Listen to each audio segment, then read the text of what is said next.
आणि अगं आई बाबा किती कष्ट घेत आहेत ग त्यांच्या संसारासाठी, आणि मी इतक्या तरुण वयात एक लोन फेडण्यासाठी एवढं वाईट काम करून बसलो. आणि मी खूप वाईट आहे ना ग, खूप वाईट आहे ना ग, खूप वाईट आहे ना मी. एक मिनिट. आई बाबांच्या कष्टाचं रडगाणं सांगून तू माझ्याकडून काय सिंपती गेन करतोयस? असं नाहीये ग हनी. आधी स्वतःला प्रूव्ह कर.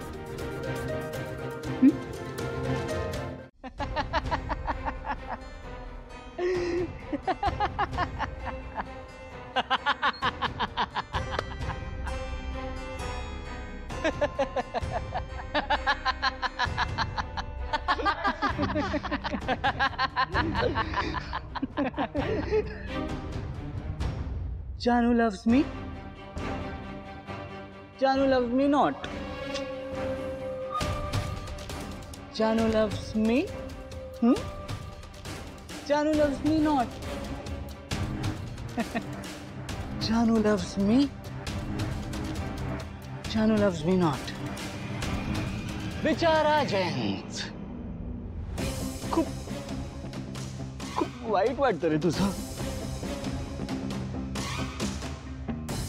ऍक्च्युली खूप दया येते. सॉरी, दया नाही, कीव येते. का कीव का येते माझी? एखाद्याचं नशीब किती कर्मदरिद्री असतं ना. म्हणजे बघा, ह्याच्या नशिबात प्रेमच नाहीये. प्रेम करणारे लोक येतच नाहीत. एक्झॅक्टली. आणि आले तर टिकत सुद्धा नाहीत. जानू लव्स मी नॉट. तू बिचारा जानूवर किती प्रेम करतोस. पण तिचं प्रेम कशात आहे? कॉलेज, मित्र, मैत्रिणी, ह्या सगळ्यांवरच तिचं प्रेम आहे. जिए तो जिए कैसे बिन आपके, लगता नहीं दिल कहीं बिन आपके. गप्प बसा, गप्प बसा तुम्ही सगळे. खोटं बोलताय तुम्ही सगळे. जानूचं फक्त माझ्यावरच प्रेम आहे, फक्त माझ्यावर प्रेम आहे. हे तू बोलतोय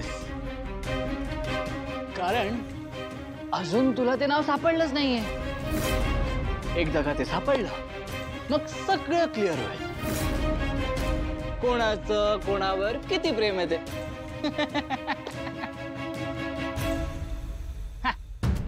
किती प्रेम काय किंवा कसं प्रेम काय, अरे प्रेमच नाहीये.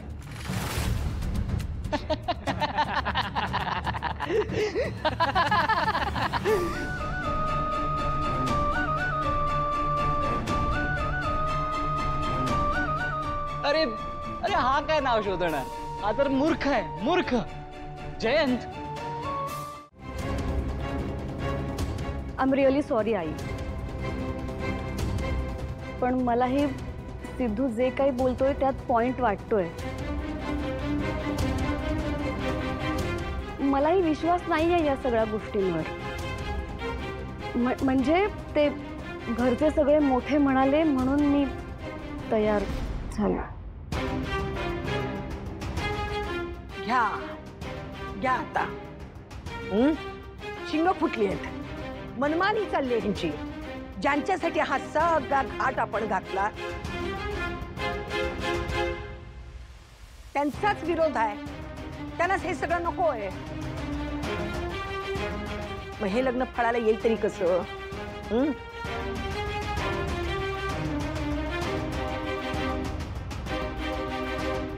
थांबवा, हे लग्न थांबवा.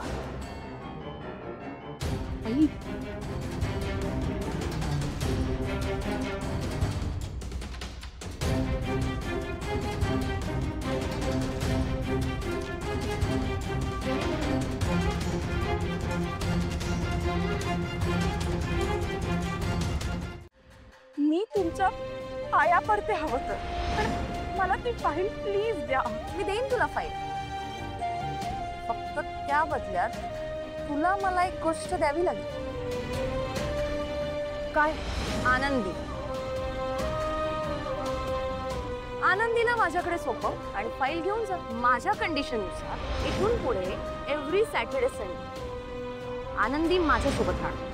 खरंच सांगते मी बाबा, यात माझी काहीच चूक नाहीये, पण तुम्हाला सोडवण्यासाठी हे करण्याशिवाय दुसरा काहीच पर्याय नव्हता माझ्याकडे. संतोष दादा, कदाचित असेल मी एक वाईट आहे, पण त्या दिवशी एक मुलगी म्हणून, एक आई म्हणून मला जे योग्य वाटलं ना ते मी केलं, आणि त्याचे आता जे परिणाम होतील ते भोगायला मी तयार आहे. त्यामुळे इतर कुणालाही त्रास होणार नाही ही काळजी मी नक्की घेईन. त्याची तू काळजी करू नकोस.